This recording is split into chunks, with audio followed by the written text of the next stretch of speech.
Okay, so I figured I might as well just keep going with it today. I'm on a roll with it. Let's do another one. I'm going to do now the opposition between Cancer and Capricorn.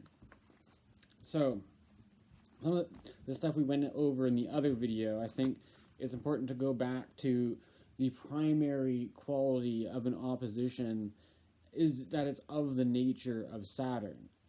Um, and this is illustrated because when we start using the signs Cancer and Leo, which are associated with the luminaries themselves, Saturn, we get the primary thing. Apparently, I was watching this video with Alan White, and he was mentioning this idea that apparently in ancient astrology, he was suggesting that both Cancer and Leo were seen as like the sun signs in a way, right? And so it has this kind of the primary thing. If you think about the sun and the moon being the moon itself is kind of special as well because the moon was said to be the body by which all the other heavenly spheres were translated down into life and Earth, right? That it was like called the sublunar sphere. And the moon was in a sense the most important part of astrology because it was the medium which translated these influences, right? And so even this is the thing is that even people, the biggest skeptics of astrology, will admit that more stuff seems to go down around a full moon. I think there have been studies around this when it comes to like 911 calls or emergencies and hospitals and things like that. That it's usually more hectic around the time of the full moon. People have noticed, and there's also the whole women's menstrual cycles and things like that. The moon is a prime. The moon, sun, and the moon are primary players in astrology, and so when we get the idea of Saturn being the opposition to them, then that we see that in the moon sign of Cancer being opposed by Saturn sign of Capricorn, right? Now, which is interesting. There's this whole issue around gender in astrology, and I'm not, to be honest, I'm not really I'm not really that fussed about it, but I think in terms of doing certain techniques, there's certain traditional techniques that it's going to make a difference whether the planet is in the sign of its own gender or not, right? And so then it kind of like whether you agree on disagree with this, you're going to get different results, right? But I mean, I guess it kind of depends on understanding the cultures where those techniques came from, and that kind of thing. But here we have an opposition. The last opposition I did, the video I did, was on Gemini and Sagittarius, which were two masculine signs. What's interesting is that Capricorn and Cancer are both feminine signs, being of earth and water, right? So the earth sign of Capricorn is ruled by Saturn, and Saturn is so Capricorn Earth is a winter sign. Winter is said to be the domain of Saturn, whereas the sun is seen as a source of heat. Saturn was seen as being the farthest away from the sun, so it was seen as being cold in relation to the heat produced by the sun. And so the moon, in this sense, being something that doesn't produce light but reflects light, was said to be it's at home basically in its domicile in Cancer, which is at the summer solstice point, right? The summer solstice marks the beginning of Cancer season, right? And so this is, if you think of something that's sensitive, that receives, what you tend to like to receive is something that's warm, that has like a kind of a nourishing quality to it. And if you think about how the summer is also when all the fruit comes, there's like the cornucopia of things that are growing and stuff like that, then it's sort of like the idea of nurturing the kind of an abundance that is, a nurturing abundance kind of thing, right? No, like what is that contrasted by? That's contrasted by the winter when it's like everything has died and it's just like cold, barren, and you got to rely on what you've saved up, or it's kind of like you're kind of starting from scratch in a way, right? You don't have this big abundant thing. You're starting in a more austere kind of environment, right? Where you don't have access to, it's not like the silver spoon situation of a nurturing Cancer kind of situation. It could be more of like you have to, this is hard work comes from on the other side of it. And then, so this is contrasted by, we see a kind of like thing happen in the life where there's a kind of like the innocence that's associated with childhood, versus what the cold, grim realities of what we call the real world. So it's like this kind of thing that there's something about Cancer which is kind of like there's a kind of innocent naivete about it, whereas Capricorn is like, this is the nitty gritty reality you're gonna have to deal with, kid. And as Saturn, so the Saturn return coming at the age of 30 represents the kind of the initiation. I mean, you can mark adulthood at all these different intervals, right? Like there's the adulthood that when you going into your first Jupiter return happens at age 12. The second one happens at age 24. But the thing is, it's not, the Saturn return doesn't come until age 30, right? And there's something about that. There's a bit of a there's a psychological, even if you don't believe in astrology, there's something psychological about crossing over. Okay, now I can't pretend I'm like some college kid who's just partying and stuff like that. I'm a even if you're carefree, free-spirited 30, you still, there's some sort of like, okay, I'm not a young man anymore. There's something like, I gotta have a bit more responsibility or something like that. And that is kind of represented, you can see that in the opposition between Cancer and Capricorn, because Capricorn represents that, it's basically, I'm thinking, it's like leaving the nest in a way, that Cancer is the nurturing of the nested, of the walled garden, or the home that provides a shelter, that provides nourishment in which things can grow, and the more abundant it is, the better, and all this kind of thing. Whereas it's like Capricorn is more like the person who's adventuring into an unexplored area and starting a base camp up and building something from scratch, basically, and it's all about the overcoming the hostile territory, or overcoming challenges, or basically scarcity. It's facing scarcity, facing how do you deal when you don't have an abundant resource, or everything's just nourishing things, when you're dealing with scarcity. And also the question is, does scarcity provoke the what we call the devil, basically? Let's get down to it. Capricorn in tarot is associated with the card the devil, right? And so there's this thing, I guess the example people often use, think about that movie where the plane crashes in the Andes or wherever it is, and then it's sort of like that classic survival thing, like when do we start eating each other or something, like when do we give into cannibalism? This is the dark side of Capricorn, right? It's like when the nourishment isn't around, what happened? What does it take for people to turn on each other? And morality goes out the window in the name of survival in the face of bleak circumstance, right? So that's the kind of, and then we get the basic issues of ethics and morality and what we think of as good and evil in this polarity between the nourishing, the abundant, the positive, and facing scarcity and lack and fear and pandemonium and the nightmare of the goat god, the horned one, that evil survival instinct, right? Like the fear that's like could drive someone to do amoral things is in that fear of what we call the devil, right? versus what we see as like the God who is abundant, who gives, who is giving to all, and all that kind of stuff. So in a way, there's a certain thing that like that the love and fear existing in that axis between Capricorn and Cancer, right? And but the thing is that if we don't, again, if we don't integrate them, if we see these as polarities, the tendency is for most people could take the position of innocence, right?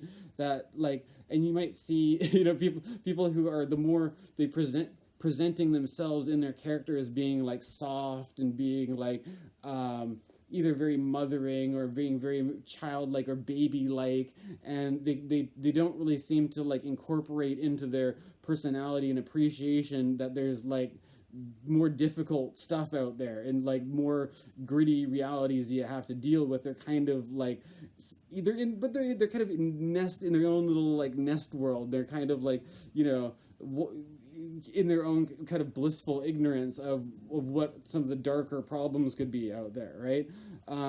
Whereas, you know, Cancer is or like the opposite to that. Capricorn kind of represents the fear on the other side, that you set up an opposition, and that creates a thing where you're demonizing the people who represent a threat to your sense of security, a sense to your nest. So this could be the outsider, the scary, whatever we kind of demonize and villainize, right? And you know, I think it's kind of telling. I was reading some Carl Jung, and he was saying that like there's a sort of cultural association where they associated Saturn as being like the Old Testament God or whatever, and that the Jewish people were more of the nature of Saturn, right? So I mean, this is pretty loaded, but you can automatically see how there's a built-in problem with anti-Semitism here, where it's like the innocence of like a loving, you know, the loving Christian or whatever it is, like the buddy love kind of thing, sets up you have to have that dark Old Testament thing and to be against it, and to somebody to play the opposition to or something, right? Or you could also say in general, the pagan, you could say all these Abrahamic religions, monotheism is this solar thing, it's the perfected solar omnipotent oneness, and the old gods of paganism are represented in the scary temptation of the pagan goat horn devil god of Capricorn, right? And there's something. I think it's also kind of interesting when you see this. What we're talking about here is Capricorn and Cancer, not Leo here. Leo connects with Aquarius. It's a different opposition. What we're talking here is the moon and Saturn, rather than just making it a solar thing. And you got some interesting things there of the lunacy, really, of what does it mean, the full moon, when the full moon's in Capricorn or in Cancer. What does it mean to be have that full, that kind of crazy lunar quality coming in? And when fear is there, if there's a fear in the lunacy, is that something to do with the pagan Capricorn, the antithesis to what the moon finds comfortable? Is there something in there that kind of gives the moon the night the creeps or something, right? Of these kind of old, what would be in the shadow, we could associate with horror movies, or the kind of, you know, the heavy metal and all this kind of stuff, right? Like the furry pagan pan kinds of things that we kind of push away. That it's like when things start getting more illuminated, when maybe the shadow stuff comes up, that is what kind of makes it a bit loony. Maybe that's where the nuttiness comes in, is the discomfort of starting to embrace some of the what is part of Capricorn, right? There's the Capricorn quality is what can I say? I think there's in a more mundane way. I think if you look at it as Cancer being this kind of nested quality, being comfortable in the nest, Capricorn represents the outside world, outside of the comforts of the nest, and all of the kinds of the fear that could be there with any threat and danger associated with it, right? And that if somebody is more identified with the Capricorn thing, they're more identified with sort of like pioneering into hostile territory and whatever, practically managing whatever kinds of problems are around that. Whereas the Cancer is more associated to like the kind of the sweet, the sweet and the soft things, which are, but they're kind of like, they're dependent on each other in a way, because ultimately the pioneering Capricornian impulse is, in a way, the goal of it is to sort of create an oasis in the wilderness of untamed, the untamed wild, in a way, right? So you can create the walled garden in which the nurturing can happen, and Saturn, in a way, is the barrier that separates those two things, right? So again, this is the kind of the axis that one of those two things constellate each other, right? That there's a kind, they seem like they're opposed, but they're actually interdependent on each other, and the opposition here, the Cancer Capricorn, is that kind of tension between the nurturing home and the barren outside world that may pose a threat or that needs to be dealt with in some way, right? And which is also interesting is that the ability to master those Capricornian lessons, it grants a lot of power. And I think if you look up, if you Google search famous Capricorn politicians, a lot of pretty like major politicians. I mean, the top of my head of Justin Trudeau, our current Prime Minister here in Canada, big old Mao Zedong, and I think it was also Richard Nixon was also a Capricorn. I wonder if I hopefully got all these right, but there's some pretty big name politicians who've had pretty strong for better or for worse though. But I think there's something about it, the kind of the dark side of the politician. It could also be like comparing your comparing the mother with the politician, or the mother with like the criminal underlord. Or I was thinking another good comparison would be is contrasting like the nurturing mother role to like the army drill sergeant or something, where it's like, no, you're not getting warm nourishment here. This is structure, a very hard, cold discipline, like that. The military seems really Capricorn to me in a way, and you see that Mars is exalted in Capricorn, and that's because they say that the aggression, the fiery force of Mars works better when it's got some kind of structure in which it falls into to sort of guide it, and provide that kind of like discipline. So you put the soldier through the obstacle course, you put them through the training, you drill in this hierarchy kind of thing. So it is kind of funny in a way that, like, even though that there's different sides to Capricorn, it can be on one hand about this kind of wild, untamed kind of thing, but then it's also the process of taming, the process of order and boundaries and structure that comes from having to tame that untamed wilderness, right? So it's like even Capricorn has its own interesting kind of play with that, but in order for that to happen, you have to leave the nest, kind of thing. You have to get out from the safe environment in order for that process to happen. And that's the kind of, there's a kind of initiation there, I think, that's implicated with Capricorn and Cancer in the inherent opposition. Now, what I think is really interesting about this is the question of whether or not Saturn is masculine or feminine. I tend to think, I think the question of whether you're dealing with planets, strictly as planets, or how mythological you're getting about it. As a mythological character, I tend to think of Saturn as, the old father time, or Kronos, and it's obviously a very male figure. But here we have Saturn in a feminine role as Capricorn, and we have a feminine opposition between Capricorn and Cancer, right?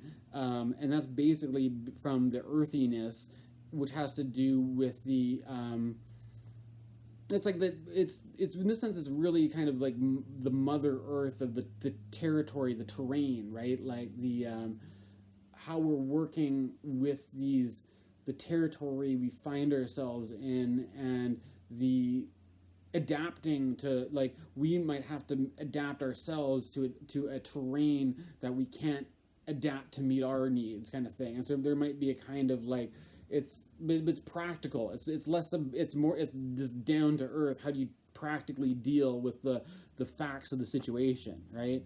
And so I hopefully this video has provided you with some practical, down to earth things you can things you can apply that will no, I'm just kidding.